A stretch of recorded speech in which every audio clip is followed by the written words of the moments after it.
ஆண்டவர் இயேசு கிறிஸ்துவில் பிரியமான சகோதர சகோதரிகளே, நெற்றியில் சாம்பலிட்டு நம்முடைய தவத்தை தொடங்குகின்ற திருநெற்று புதனை என்று நாம் ஆரம்பிக்கிறோம். தவக்காலத்தினுடைய முதல் நாள்.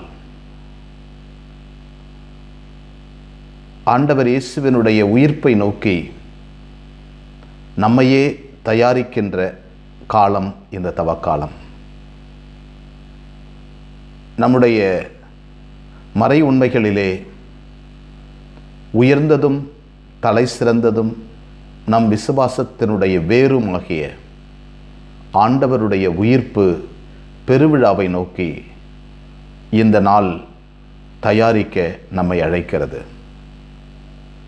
தவக்காலத்தினுடைய எல்லா நாட்களுமே மனம் திரும்புதலை பற்றியும் பாவ மன்னிப்பை பற்றியும் நற்செய்தியை நம்புதலை பற்றியும் ஆழமாக நமக்கு சொல்லிக்கொண்டே இருக்கிறது. நம்முடைய பழைய வாழ்விலிருந்து புதிய வாழ்வுக்கு திரும்புதல், பழையன கழிந்து போய் புதிய ஒளிமயமான வாழ்வுக்கு நம்மையே தயாரித்தல், உண்மையான கிறிஸ்துவ உயிர்ப்பு விழாவுக்கு நம்மையே தயாரித்தல். இதைதான் இந்த தவக்காலம் முழுவதும் இறை வாசகங்கள் வழியாய், ஜெபங்கள் வழியாய், நற்செய்தி அறிவிப்புகள் வழியாய் நாம் பெற இருக்கிறோம். இன்றைய முதல் நாளில் விபூதி புதனை தொடங்குகிறோம். சாம்பல் பூசி நாம் நம்முடைய உண்மைத்தன்மையை உணர்கிறோம். நாம் மண்ணிலிருந்து உருவானவர்கள், மண்ணிற்கே திரும்பி செல்ல கட்டளையிடுபவர்கள், மண்ணிற்கே திரும்பி செல்வதற்கான எல்லா இயல்பும் உடையவர்கள். இந்த உலகத்தில் வாழுகின்ற வரையில் ஏற்படுகின்ற செல்வம், பொருள், அறநெறி இவற்றை அனைத்தையும் பயன்படுத்தி கொண்டு நம்முடைய வாழ்வு வேறு உலகத்திற்கு செல்வதற்கு நம்மையே தயார்படுத்த இந்த உலகம் நம்மை அழைக்கிறது. எனவே சாம்பல் பூசி நாம் இந்த தவத்தை ஆரம்பிக்கின்ற போது நாம் வேறொரு புதிய உலகத்திற்காக, நித்திய உயிர்ப்பு பெருவிழாவிற்காக நம்மையே நாம் தயாரிக்கிறோம். இன்றைய இறைவாசகங்கள் முழுவதுமே உள் தயாரிப்பு, தனிப்பட்ட மனிதனின் தயாரிப்பு.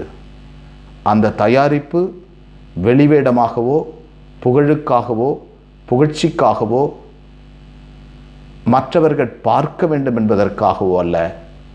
தனிப்பட்ட மனிதன் தன்னுடைய குறைகளை சரி செய்து கொண்டு கடவுளை நோக்கி பயணம் செய்ய வேண்டும். உங்கள் உடைகளை கிழித்து கொள்ளாதீர்கள், உங்கள் வெளிப்புற அலங்காரங்களை குறைத்து கொள்ளாதீர்கள், குலைத்து கொள்ளாதீர்கள். மாறாக உள்ளே இருக்கின்ற பாவ நடைகளை அடித்து நொறுக்கி தூக்கி எறியுங்கள்.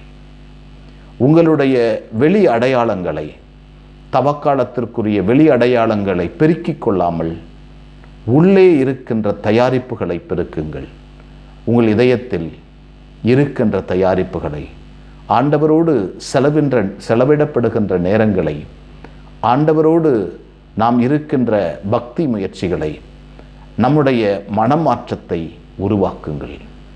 இதுதான் தவக்காலம் நம்மிடம் அறிவுறுத்துகின்ற விஷயங்கள்.